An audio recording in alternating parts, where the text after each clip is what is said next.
My half-sister betrayed me and set me up to execute her illicit scheme.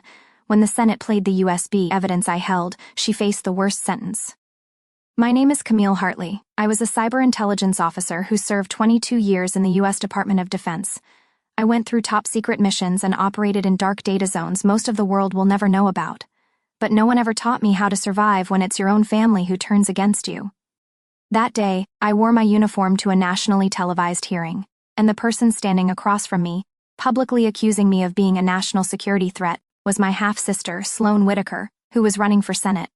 I didn't defend myself. I simply pulled out a USB drive and said, "If today is about the truth, then let the whole country hear it." Have you ever had your own blood turn into your enemy because you dared to speak the truth they wanted buried?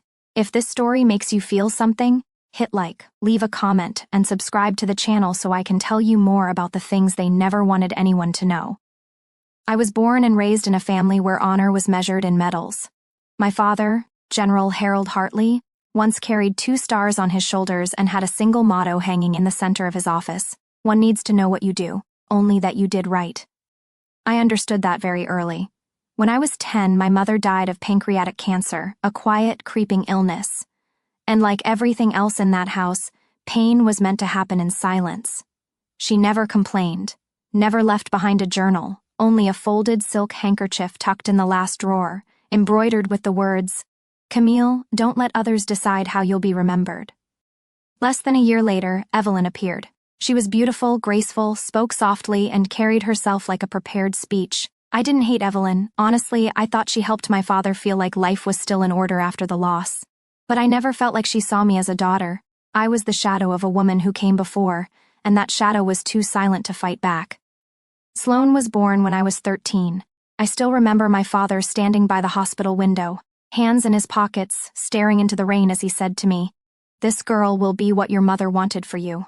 But maybe you've already gone a different way." I didn't ask what he meant. I only knew I was no longer the only girl, and that changed everything. Sloan grew up with everything I didn't have. Birthday parties full of balloons, praise without achievement, and invisible hands guiding her every step. Evelyn would always say, "Sloan was born to speak to crowds, and Camille was born to listen." It sounded like a compliment. I applied to West Point at 17. No one saw me off except the base driver. The last time I spoke to Sloan before leaving, she asked why I wanted to wear a uniform instead of a prom dress like everyone else's sister. I learned not to take comments like that to heart. I served quietly for over 2 decades, from the Balkans to the Middle East, from temporary deployments to unnamed covert missions.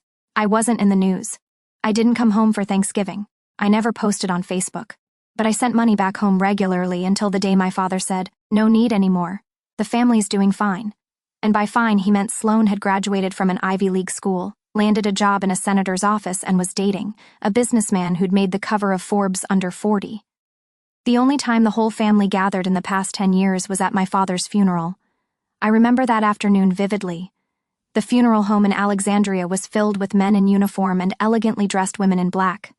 In the front row was my stepmother and Sloan in a fitted ash-gray dress and cold high heels, her gaze even colder as she looked at me.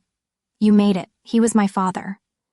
She held her silence, but during the eulogy a faint smile flickered, calculated, not mourning, not out of emotion, but because she knew all the cameras that day would be pointed at her. A week after the funeral, I returned to my small apartment in Arlington, and that very day, a steel box with no sender name was left at my door. It was heavier than I expected. No note, no message, just a USB drive wrapped in velvet. I plugged it into my laptop, and from the very first line on the screen, I knew this wasn't a condolence gift. It was a last confession and evidence. At that moment, I didn't know what I was stepping into. But I knew one thing. If my father chose to send it to me, not to Sloan, then he must have known what was rotting behind this family's polished image. I thought the USB would only contain old photos, maybe private voice memos my father left as a final conversation from beyond the grave.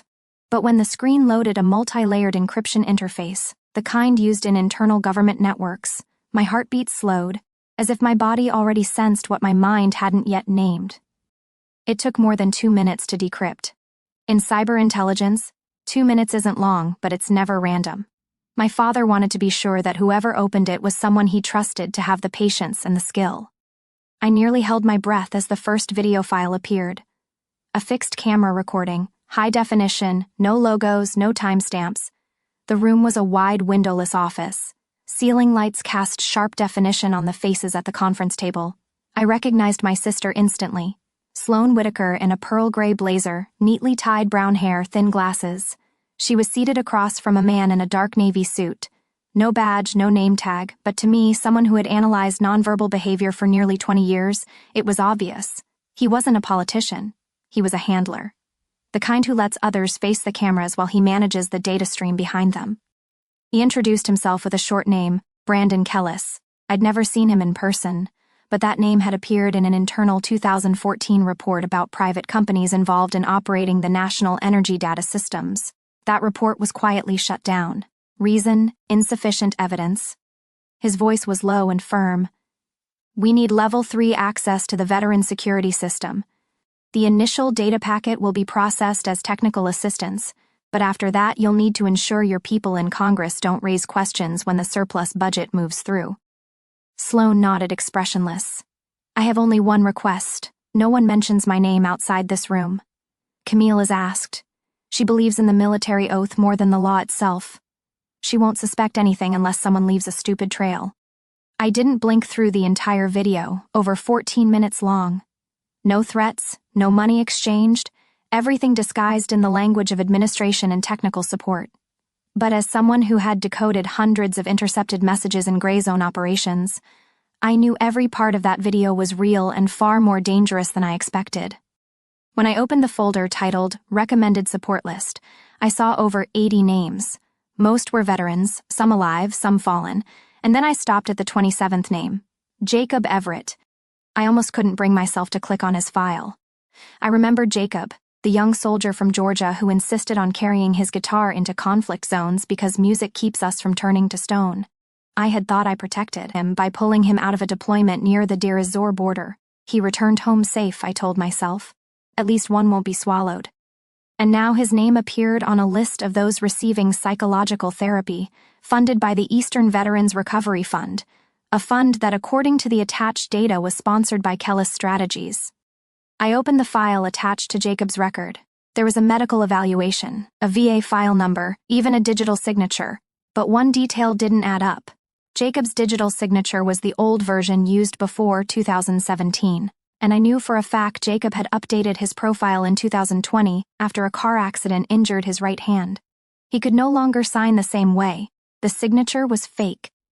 I sat still. Lines of code ran across the screen like they were accusing my own family. Sloane and Kellis weren't exploiting veteran identities to justify budget flows. They were using real data, real names, real trauma to construct fake aid files, extract funds, and mask unauthorized access into classified systems. And they were using my name as the perfect cover. I closed the laptop, my palms damp with cold sweat. For the first time in years, the tightness in my chest wasn't from mission stress. It was from anger. Anger at myself for staying silent too long. Anger for thinking family distance was too small a thing to dig into. I was wrong. This was never a family conflict. It was an anonymous war. And I had been pushed straight into the center, not by weapons, but by blood. I didn't tell anyone about what I had seen on the USB. Not old teammates, not superiors, not even the lawyer who helped me handle my father's affairs last year. I knew exactly what happens when someone speaks too soon in a system built to protect the wrong people, especially when that person's last name is Whitaker. I chose the old way. Investigate in silence. I started by verifying other profiles on the list. Names like Jacob Everett were not outliers. More than half had been labeled as in treatment at regional mental health facilities. Some of those centers didn't even exist outside of paperwork. I tracked the flow of federal allocations using a few old Access accounts I knew hadn't been revoked. Each night I sat in my small Arlington apartment, all lights off, the glow of the screen reflecting in my reading glasses, and piece by piece, the picture formed.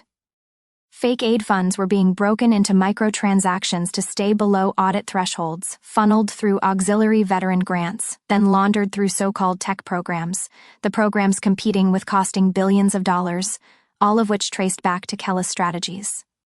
Sloan never signed anything directly, but I found her internal email being used to schedule off-hour meetings with Brandon Kellis at least 5 times inside a guarded private residence in Bethesda. They thought everything was tight, and it would have been if I hadn't clicked on a file labeled Draft Pre-Clearance CHT. The last 3 letters, CHT, Camille Hartley. I opened it only to find my own file with a fake psychological diagnosis, notes stating mild paranoia indicators, prone to agitation under stress, and a recommendation for behavioral monitoring, preparing for internal containment if necessary. I read every line, feeling like my skin was being peeled layer by layer. 3 days later, I received a suspension notice. No warning, no in-person meeting, just a cold email from the HR office. Due to unauthorized access of data beyond assigned scope, Camille Hartley is hereby placed on temporary suspension pending internal review. I knew who was behind it, and I also knew the game had begun. News hit the internet the very next day. A few websites quietly published a short line. Former intelligence officer Camille Hartley suspended for breaching security protocols. Internal sources cite possible PTSD following her final deployment in Syria. Then the posts spread fast. Old footage resurfaced, including a clip of me testifying in 2017 when I slammed my hand on a congressional table, furious about cuts to veteran reintegration support. I had raised my voice, and now that moment was being used as evidence. Sloan appeared on CNN. She wore a soft blue dress, looked calm and compassionate, and her voice was so gentle it chilled me. My sister served this country for over 20 years, but war leaves marks that not everyone overcomes. My family has always tried to support her, but some things are beyond our reach. She needs rest. She needs treatment, not to go online spreading unverified accusations. I turned off the TV, but her words echoed in my head like a bugle, not to rally for war, but to destroy my name. The way Sloan looked straight into the camera, eyes slightly teary, her voice catching on the words, "My sister." It was so flawless, I felt sick. This wasn't politics. This was a public performance to erase me permanently. One night, while reviewing my personal device's encryption logs, I noticed a system monitoring process running out of sync. It was spyware embedded beneath the operating system, the kind used internally by defense agencies to flag unstable personnel. I hadn't installed it. I'd traced the install source. The IP led back to a proxy server managed by Kellis's firm, and more damning, the installation approval came from a user account registered under the Ohio State Senator's office where Sloan worked. I remained motionless. No panic, no anger, only one question circling in my head. What are they afraid I'll find? I stood up, shut the laptop, disconnected every network, pulled the phone battery, opened the window, and let the cold air sweep through the room. I knew I was about to step into a dark zone. No maps, no team, no orders, no flag to salute. Only one thing to guide me, a truth. And maybe that's exactly why they were doing everything to make sure I never found it. I didn't have many people to call at that point.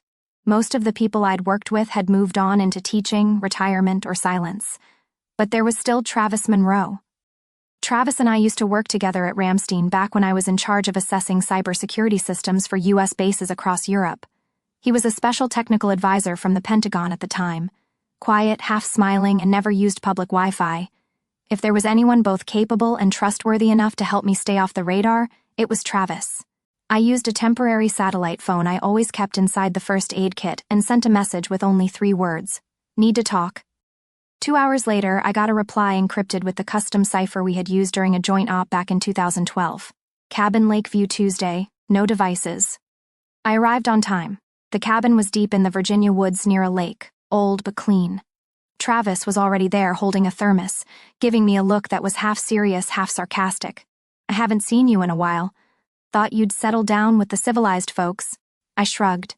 Too civilized. They shut down my personal network. We didn't waste time. I placed the encrypted drive on the table and pulled out a data flowchart I had mapped, outlining the paths of multiple shady transactions. Travis stared at the diagram for almost 5 minutes before speaking in his low, dry tone. This isn't money laundering, they're using veteran identities as cover and the root. He pointed at a cluster of IP addresses I had circled in red, from the internal network of the Department of Defense, I said, to a server in Panama, registered under a company called Lynbridge Holdings, a subsidiary of Kellis Strategies. He went silent for a beat, then pulled out his laptop An old, near-untouched machine with no plugins, running only the decryption suite he had built himself. You'll need someone else to help process this code. You're not fast enough alone. I know. And I called her. I looked up. Were you back on Earth? Riley Chen. Travis let out a low whistle. That kid bypassed Fort Drum's firewall just to prove there was a flaw. He paused. She hits hard. We don't have time to hit soft. Travis Riley showed up the next morning.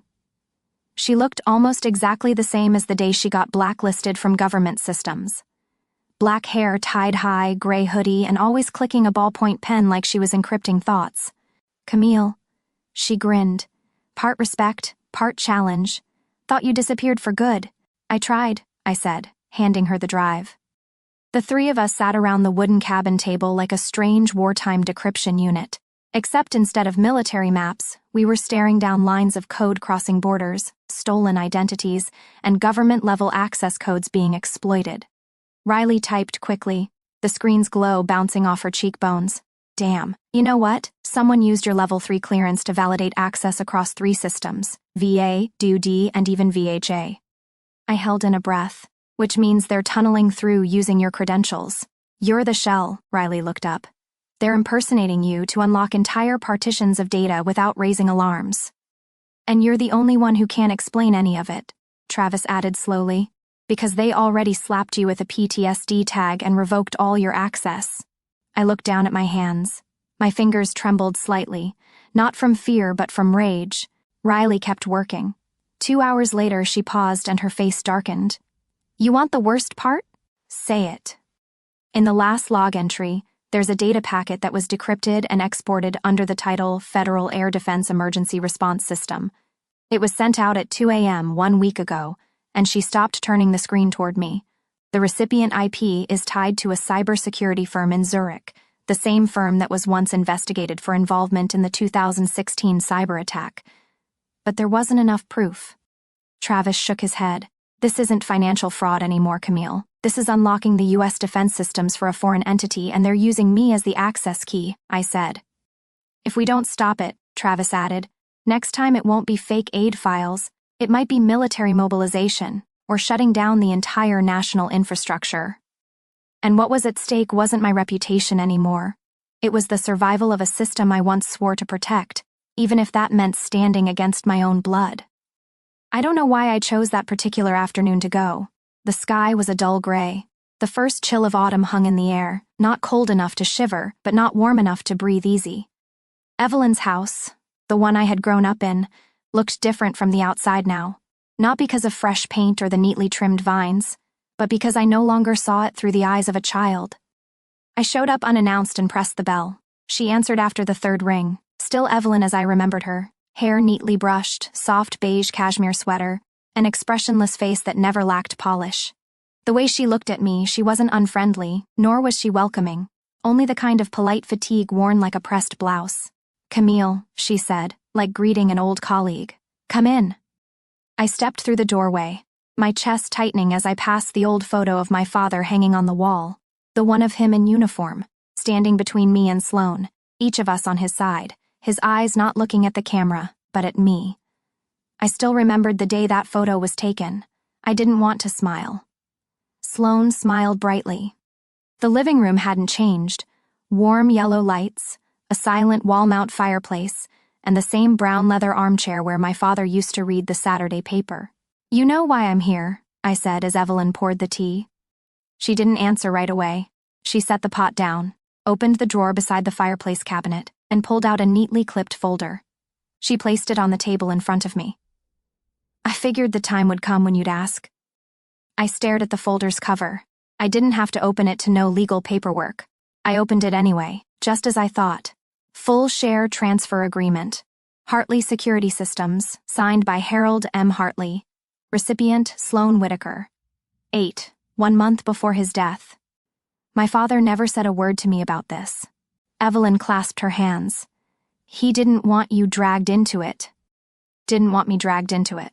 I let out a quiet, bitter laugh. He left me an encrypted USB containing proof that Sloane was colluding with a firm exploiting veteran identities to access U.S. defense systems.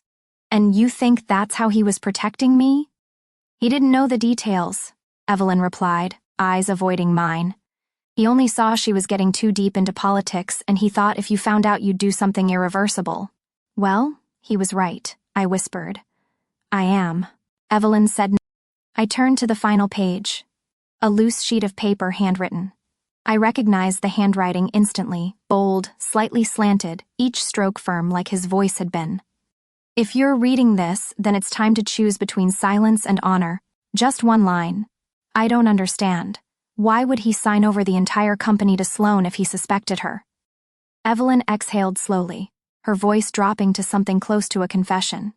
He was under pressure. Sloan brought in a team of advisors and said if he didn't transfer control soon, the company would lose access to the new federal security contract, that it was necessary to keep the company in the game. You know Harold, he couldn't stand being sidelined from any strategy. He signed out of pride, I said coldly. He signed because he trusted his daughter, Evelyn corrected. A mistake maybe, but not because he didn't love you. I let out a dry laugh. Right. He loved me the way a man loves someone he assumes will survive on her own. I looked around. Every corner, every object in this house used to be part of my memories. Now everything felt like a shell, polished, intact and hollow. Do you know what Sloan's doing with that data? I asked, eyes fixed on Evelyn. She looked up, her lips tightening. I know some of it, but I didn't think it was this serious. And you chose to stay silent? Because I didn't want to lose both daughters. I let out a quiet, bitter laugh. I was never your daughter, Evelyn. She said nothing, only met my eyes, the calm in hers now blurred by quiet conflict. So what now? I asked. Are you going to stand with Sloan or keep pretending you're not involved? Evelyn picked up her teacup but didn't drink. She simply said softly, my daughter may have lost her way, but you're more like your father than anyone I've ever known, and that, Camille, is both what I admire in you and what I fear for you. I stood up and closed the folder. I don't need your admiration, and I don't need your fear. I just need to know if I fall in this fight. At least one person in this family knows where the truth began. I turned away, gripping the note my father had left like it was the only red thread still connecting me to him, not through blood but through duty. I submitted an emergency hearing request on a Monday morning. The request was sent through a secure channel directly to the Senate Select Committee on National Security, along with a full copy of the evidence Travis and I had verified, including data routes, IP addresses, electronic authentications, and the video recording of the meeting between Sloan and Brandon Kellis. I didn't expect it to be accepted. Filings like that usually got buried by the very people who didn't want the system leaking any further. But less than 48 hours later, I received a notice. Committee summons for special hearing. Witness, Camille Hartley, mandatory appearance. The news spread like wildfire. Every evening broadcast covered it. National security whistleblower identified as former officer Camille Hartley, half-sister of Ohio Senate candidate Sloan Whitaker. The media split on television. Commentators spun conspiracy theories. I was a bitter failure trying to sabotage her sister's political career, a mentally unstable veteran who couldn't handle being cut off from the family. Some even sneered. This woman thinks honor is something you can use as evidence. But others spoke up in support. Veterans, former colleagues, even a few progressive senators. An independent news channel replayed a clip of me speaking at a memorial event at Fort Meade with a caption, "Silent for 22 years, she finally speaks." And me? I remained silent. No press, no interviews, no online statements. I spent 3 days preparing. Not a testimony, the truth. The day of the hearing, the sun was mild. The Capitol building was packed. Outside, protesters held up signs, both supporting and condemning me. One banner read, "Camille, patriot or traitor?" I walked past without looking. Inside, the main hearing room felt like a stage. High ceilings, wood-paneled walls, warm yellow lights. Everything designed to make sure no one could retreat once they sat in the witness chair. Sloan sat in the front row with her private attorney, Martha Ellington, one of the most renowned litigators on the East Coast. She looked razor-sharp, cold-eyed, with a voice that didn't need to be loud to make people stop typing. The chair of the hearing was Senator Raymond Jeffers, a seasoned former Marine, not easily swayed. When he called my name, the room went silent. I stepped up to the witness stand wearing my formal dress uniform, not to impress, but because I wasn't going to let anyone else define who I was. "Please proceed, Colonel Hartley." I opened my statement, My voice steady, low, neither raised nor subdued. I, Camille Hartley, swear before this nation's highest representative body that what I am about to present is the truth. And I am not here to defend myself. I am here to defend those whose identities were exploited in a breach of national security. Ellington stood immediately. As chairman, we must note this witness has a documented history of post-combat stress disorder. Internal records cite mild paranoia, sleep disruption, and unstable emotional response under high-pressure environments. These conditions impair judgment and perception. She turned to me and offered a faint smile. Colonel, have you ever suspected any family member of conspiring against you before? I looked her directly in the eyes. Not suspected. Confirmed. A few chuckles rose behind me. Jeffers struck his gavel. Order. Ellington stepped closer.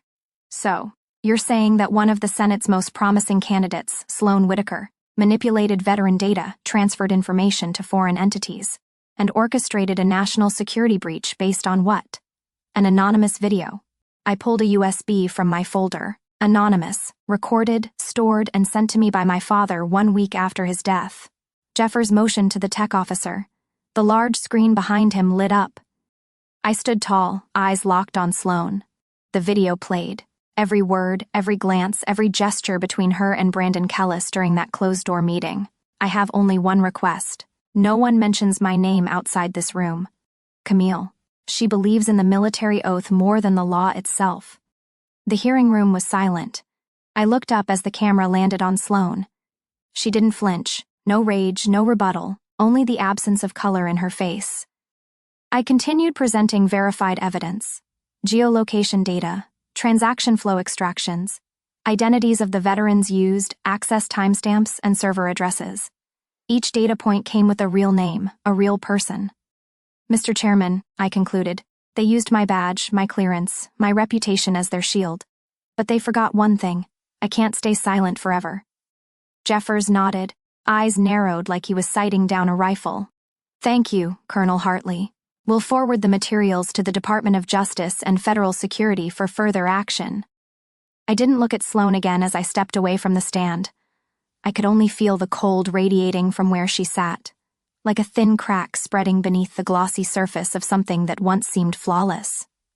The day after the hearing, the media exploded.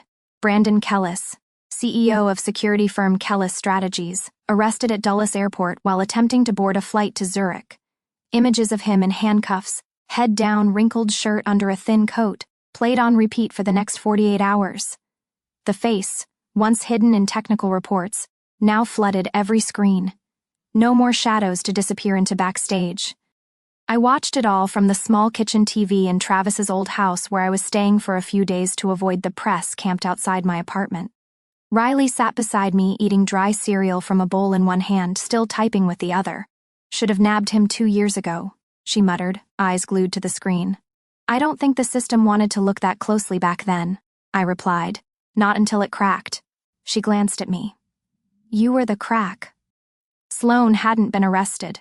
I knew it would come sooner or later, but it was the space between truth revealed and legal action that drained me most, like standing on a battlefield after the final gunshot. No more explosions, but no one sure if there's still a landmine underfoot. Her campaign was immediately suspended. Donors withdrew. The media turned faster than they had ever built her up. Articles once calling her a rising star of a new political generation now struck through their headlines, replaced with phrases like collusion, suspect, identity fraud, national security threat.